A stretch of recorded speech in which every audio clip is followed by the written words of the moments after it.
Disney's Lorcana Into the Inklands is here. In this video covering the release, we are going to jump straight into the gift set. So right off the bat, we'll just take a look at the box here. Very similar to the very first gift set we got with set 1. It's, 2 mega cards, and then 2 of the smaller cards and some packs.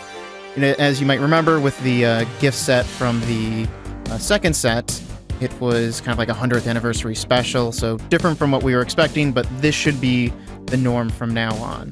Now, characters on the front here, we got Stitch and Tinkerbell, some fan favorite characters, and you can see right on the front it does include 4 booster packs, which we're going to get into at the end there. Kind of just more information. I really love the coloration and the kind of stylization of the box here. I think it's a very aesthetically pleasing color scheme they have for Into the Inklands here. And without further ado, we're just going to jump straight into opening this up.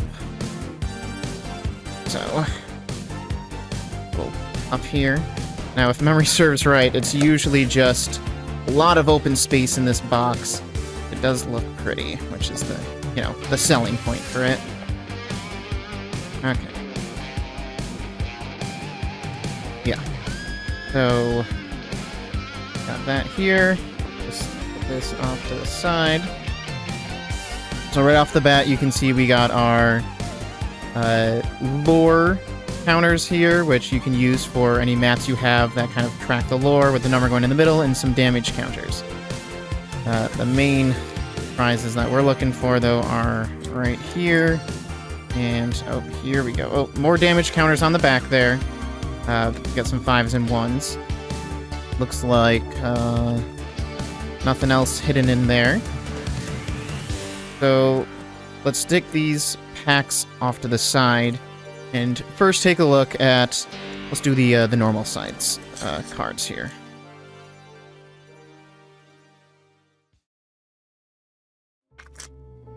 Alrighty, so in the first set, and you can kind of see we have them here, the 2 special cards were the Mulan Imperial Soldier and the King of Olympus Hades. This card actually is going to get some more use in this set. Won't get too much into that. But for this set here, we have Covert Agent Stitch, which is a Dreamborn Hero Alien card. It's in the Emerald color. 5 cost inkable, 3 strength, 3 willpower. He is evasive, and his ability is Hide. So while this character is at a location, he gains Ward. And he is 2 lore. So right off the bat, one of the cards we have does coincide with the new mechanic in this set, which is locations. So we didn't get a location card as one of the cards in the gift set, but we do have a card that does specifically have to do with locations here, which is, very useful for a card like this to be both evasive and warded, which means the only way to take him out is with kind of splash damage, based damage, like, putting down a giant tank, or, you have to take out the location or have another evasive character. And this is a rare card. Our second card here is the Sapphire Very Clever Fairy Tinkerbell. She is a Dreamborn ally fairy. She is 3 strength, 4 willpower, and her ability is, I can use that. Whenever one of your items is banished, you can put that card into your inkwell face down and exerted. And she is a super rare. So that's a pretty cool card, especially for any item decks that you build. Kind of putting them to use once they're destroyed, especially if people are running some item-destroying cards like Benja in their deck. Not so useful for a popsicle deck, as you want that in your discard pile and maybe some other items. But for other item-based decks, being in Sapphire, having some really good, decent items, this could be a very good card. I'd say 2 pretty decent good cards, nothing like super broken or amazing, but I'd say probably slightly more useful than the cards that we got in set 1. Now let's take let's see here. Take a look at the big cards in all their glory. Boom, bye. Put this off to the side there. Now, even clearer to see than the cards I was just showing off. But it's basically the same thing, just big versions of the cards. As you can see here, I do like to have them in sleeve protectors to kind of keep them in pretty good condition. These are more of a collector's piece, you know, unless you're buying like 4 gift sets to get like 4 copies of these cards, ignoring ink color rules. And then I think like, what is it? You know, that's or 8 per, you need 60 cards in a deck. That's going to be quite a few sets down the line before you could even play an illegal deck with it. But I think they're just cool collector's pieces. Very similar to, you know, kind of like what Pokemon does with their big collectible cards and whatnot, not actually meant to be played. But very cool. Also foil, which is what makes them really cool to have and look at. So let's those right there. So the final thing that we're going to take a look at then is the packs that we received before I get into a review of the set as a whole. So starting right off, look at this. Okay, so this is brand new. I haven't even like flipped it over, but they come with these cards here that just explains locations. So this is probably going to be in every single pack. You know, explaining all the new stuff that came out in this set, and that's pretty interesting. And so you got your locations here, which we had a video go up explaining in depth kind of the way that locations work, but you can see it here as well if you are just buying the cards, and then some other basics of, you know, locations and moving damage and stuff like that. Very interesting to see, and very important. It looks like that these replace the cards that used to be on the back of each set. Get those out there. That had some sort of art. But first up here we have Mickey Mouse, Stalwart Explorer. We got Billy Bones, Keeper of the Map. Skippy, Energetic Rabbit. Pua, I believe that's how you say that. Portbelly Buddy. Vault Door. And then Heal What Has Been Hurt. For uncommons, we got Lythos, the Rock Titan. We got Maui, the Soaring Demigod. Then we got Dewey, the Showing Nephew. Looks like for our first rare here, we have Baloo, von Brunwald the 13th. Yeah, 13th. Like, my eyes reading that correctly. And then we got, look at that. Amazing right off the bat, the legendary I was looking for. Jim Hawkins, Space Traveler. When you play this character, you must play you may play a location with 4 cost or less for free, and whenever you play a location, this character can move there for free. It's a pretty great card to have, being able to go from location to location when you play it and see how useful it is. Look at that! This is an amazing first pack to open here. First deck in the set here, and we got an enchanted rare. Champion of Sherwood. That's pretty cool. This is our, you know, first enchanted rare on the channel here. Got it on, you know, on camera. I've got a couple off camera. This is pretty cool to see. I just love the artwork of these new enchanted rares. There's something stylistically different about them from the other enchanted rares that we've gotten in the past. But this one is, you know, Champion of Sherwood, Robin Hood.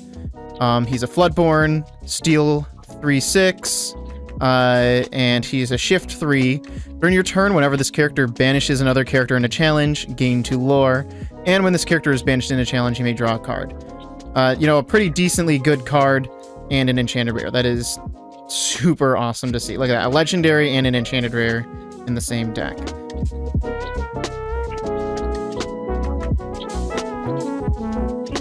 And look at that, we've got our first location with the Jolly Roger, which is Hook's ship. Characters gain rush while here. They can challenge the turn they're played. Your pirate characters may move here for free. So essentially, you know, if you play a character and then use the ink to play them on a location, they can rush, which is pretty interesting. And then, look, another location for our first rare. We got the Queen's Castle, which is the start of your turn. For each character you have here, you may draw a card. That's a pretty good card drawing ability there on the card. And then, look at that. We got a non-holo version of this very clever fairy Tinkerbell. And then for our holo here, non-enchanted, we got Madame Odie, Mystical Maven. Whenever you play a song, you may put the top card of your deck into your ink face down and exerted, which is, you know, going to be interesting for song-based decks. Right now, like, the top song-based deck is Amber and Steel. Maybe we'll see a little bit of shakeup in that.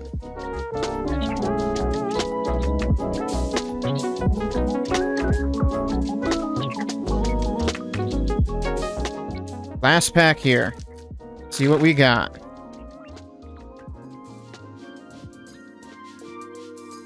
Alrighty, we got Olympus would be that way. A really funny line from the Hercules movie. We got Della Duck.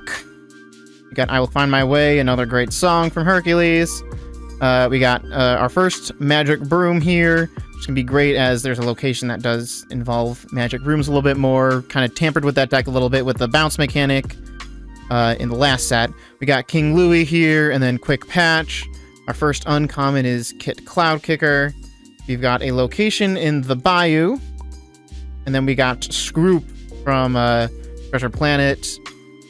We got a super rare for our first rare card here with Alice T. Alchemist. Her ability is when you exert her, you can exert chosen opposing character and all opposing characters with the same name, which is quite a unique ability there. Definitely something we need to look into. We'll probably clarify later is when it says same name, does that mean just Alice, or would it have to be like full name, like that name and the sub name? And then we got another super rare here with Helga Sinclair, the Floodborn one. For 4, whenever this character quests, you may deal 3 damage to chosen damage character. So similar to that 3-cost Hans, where whenever he quests, you could deal 1, but this one's 3, which is, quite strong, and you can get her out there on turn 3. The only thing is she's uninkable. And then we got a Dive Bomb for our last holo here, which is banish one of your characters with Reckless to banish a chosen character with less strength than that character. So overall, I think this is some pretty good pack pulls to get out of the gift set here, especially with that enchanted rare. That's pretty crazy. So the MSRP for the gift set here is $30 or $29.99 if you like to exact. So for $30 you get 2 holo cards, which if it's like the first set are more rare to find in normal packs than any other holo. That way it kind of encourages you to get the gift set. You get 4 booster packs and then 2 giant cards, and then kind of the damage tokens and lore counters there. So if you look at just like the card packs, let's say they're about $6 a piece. Times that by 4, that's $24. So that means everything else besides the packs that you got alone is, a $5 deal, which I think is pretty decent for the collectability of the giant cards here, the extra tokens and, lore counter if you need something like that, and just, the 2 holo cards here, which are kind of rare. Maybe not for everybody. Maybe, like if you're not into collecting at all, this might not be worth it for you. This one's definitely worth it for me. I got an enchanted rare out of it. But I'd say for those of you that aren't into collecting, don't care about the giant oversized cards here, just kind of like what I'd say with the other gift sets that they've released, maybe not the best bang for your buck, but if you do like the collecting aspect of it, to have these really cool giant oversized cards, better chance of getting these 2 holo cards here, and then just kind of everything else that comes into it, definitely worth out and getting. And that's everything from Disney's Lorcana into the Inklands gift set. Now, if you're looking for more videos on Lorcana, or the release of Into the Inklands in general, check out the playlist or video here. And until next time, quest on.